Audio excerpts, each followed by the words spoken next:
si l'analyse a un sens, et si le désir est ce qui supporte le thème inconscient, l'articulation propre de ce qui nous fait nous enraciner dans une destinée particulière, laquelle exige avec insistance que sa dette soit payée, revient, retourne pour nous ramener dans un certain sillage, dans quelque chose qui est proprement notre affaire. Si pour chacun de nous, quelqu'un s'est offensé la dernière fois que j'ai opposé le héros à l'homme du commun, je ne les distingue pas comme deux espèces humaines. En chacun de nous, il y a la voie tracée pour le héros, et c'est justement comme homme du commun qu'il l'accomplit. Les deux champs que je vous ai tracés la dernière fois, en appelant le cercle interne l'être pour la mort, et les désirs dans le milieu, et le renoncement à l'entrée dans le cercle externe, ne s'opposent pas au triple champ de la haine, de la culpabilité et de la crainte, comme à ce qui serait ici l'homme du commun et ici le héros. C'est pas ça du tout. C'est que cette forme générale, elle est bel et bien tracée par la structure dans et pour l'homme du commun, et que c'est précisément, pour autant que le héros s'y guide correctement, qu'il va passer par toutes les passions où s'embrouille l'homme du commun, à ceci près que chez lui, elles sont pures et qu'il s'y soutient entièrement. Je pense que vos vacances vous permettront de dire effectivement si la rigueur de la topologie que je vous ai dessinée cette année et que quelqu'un ici a baptisé, non sans bonheur d'expression, encore que non sans une note humoristique, la zone de l'antre de mort, vous paraît quelque chose d'efficace. Je vous prie d'y revenir. Eh bien, vous reverrez dans Sophocle ce dont il s'agit.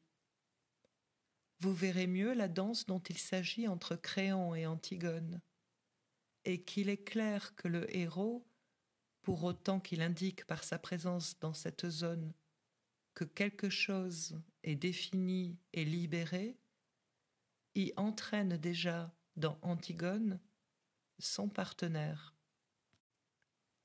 À la fin, bel et bien, Créon parle de lui-même comme étant quelqu'un qui, désormais, est un mort parmi les vivants, pour autant que dans cette affaire, il a littéralement perdu tous ses biens. À l'intérieur de l'acte tragique, le héros libère son adversaire lui-même. Il ne faut pas que vous limitiez l'exploration de ce champ à la seule Antigone. Prenez Philoctète, vous y apprendrez bien d'autres dimensions, à savoir qu'un héros n'a pas besoin d'être héroïque pour être un héros.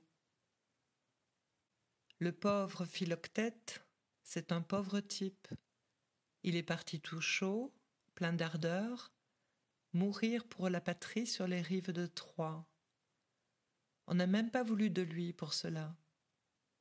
On l'a vidé dans une île parce qu'il sentait trop mauvais. Il y a passé 10 ans à se consumer de haine. Le premier type qui vient le retrouver, qui est un gentil jeune homme, Néoptolème, il se laisse couillonner par lui comme un bébé et en fin de compte, vous le savez, il ira quand même aux rives de Troie. Parce que le Deus ex machina, Hercule, apparaît pour lui proposer la solution de tous ses maux. Le Deus ex machina, ce n'est pas rien. Chacun pourtant depuis longtemps conçoit qu'il constitue une sorte de limite, de cadre de la tragédie, dont nous n'avons pas plus à tenir compte que des portants qui s'y cernent, de ce qui soutient l'endroit de la scène. Qu'est-ce qui fait que Philoctète est un héros? Rien d'autre qu'il adhère, qu'il tient avec acharnement jusqu'à la fin, jusqu'à la limite du Deus ex machina, qui est là comme le rideau à sa haine. Disons même quelque chose que ceci nous découvre, il est trahi, mais il est aussi détrompé. Je veux dire qu'il n'est pas seulement détrompé sur le fait qu'il est trahi, il est trahi impunément. Ceci, dans la pièce, nous est souligné par le fait que Néoptolème, plein de remords d'avoir trahi le héros, en quoi il se montre une âme noble, vient faire amende honorable et lui rend cet arc qui joue un rôle si essentiel dans la dimension tragique, pour autant qu'il est là, à proprement parler, comme un sujet duquel et auquel on parle, auquel on s'adresse. C'est une dimension du héros, et pour cause. La trahison, ce qui caractérise en effet essentiellement ce que j'appelle céder sur son désir, est toujours quelque chose, vous l'observerez, notez-en la dimension dans chaque cas, qui s'accompagne toujours dans la destinée du sujet de quelque trahison. Je veux dire, ou que le sujet trahit sa voix, et c'est sensible pour le sujet lui-même, ou beaucoup plus simplement, il n'y a pas besoin du tout de se trahir soi-même pour qu'une trahison exerce ses effets, que quelqu'un avec qui il s'est plus ou moins voué à quelque chose ait trahi son attente, n'ait pas fait à son moment ce que comportait le pacte. Pacte quel qu'il soit, qui peut être un pacte faste ou néfaste, précaire, à courte vue, voire de révolte, voire de fuite, qu'importe. Autour de la trahison, quelque chose se joue quand on la tolère.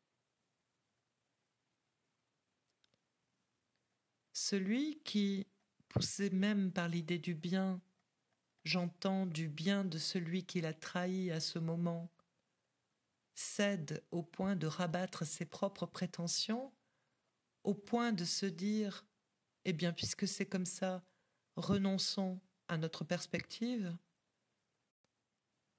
ni l'un ni l'autre, mais sans doute pas moi, nous ne valons mieux, rentrons dans la voie ordinaire. C'est là que vous pouvez être sûr que se retrouve la structure qui s'appelle céder sur son désir. Et pour ce franchissement, cette limite où je vous ai lié en un même temps le mépris de l'autre et de soi-même, il n'y a pas de retour. Il peut s'agir de réparer, mais non pas de défaire. Ne voilà-t-il pas un fait de l'expérience qui peut nous montrer que l'analyse est capable de nous fournir une boussole efficace dans le champ de la direction éthique? Je vous ai articulé ce que je viens de vous dire, donc, en 3 termes. La seule chose dont on puisse être coupable, c'est d'avoir cédé sur son désir. Deuxièmement, que la définition du héros, c'est celui qui peut impunément être trahi. Ceci n'est point à la portée de tout le monde. C'est là la différence entre l'homme du commun et le héros. Elle est donc plus mystérieuse qu'on ne le croit. Pour l'homme du commun, la trahison, qui se produit presque toujours, a pour effet de le rejeter de façon décisive au service des biens. Mais à cette condition qu'il n'en retrouvera jamais ce qui vraiment, dans ce service, l'oriente. La 3e proposition est celle-ci, c'est qu'en fin de compte, les biens, naturellement, ça existe. leur champ et leur domaine, il ne s'agit pas de les nier, mais que, renversant la perspective, je vous propose ceci. Il n'y a pas d'autre bien que ce qui peut servir à payer le prix pour l'accès au désir. En tant précisément que ce désir, nous l'avons défini ailleurs comme la métonymie de notre être. Non pas seulement la modulation de la chaîne signifiante, ce qui court sous cette chaîne, qui est à proprement parler ce que nous sommes, et aussi ce que nous ne sommes pas, notre être et notre non-être, ce qui dans l'acte est signifié, passe d'un signifiant à l'autre de la chaîne, sous toutes les significations, et que je vous ai expliqué la dernière fois dans la métonymie du « manger le livre » que j'ai prise, sans doute avec un peu d'inspiration, comme cela.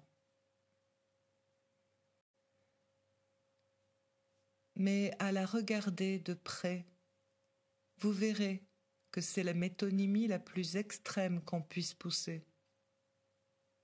Ce qui ne nous étonne pas de la part de Saint Jean, de celui qui a mis le Verbe au commencement. C'est tout de même une idée d'écrivain. Il l'était comme pas un, mais enfin, manger le livre.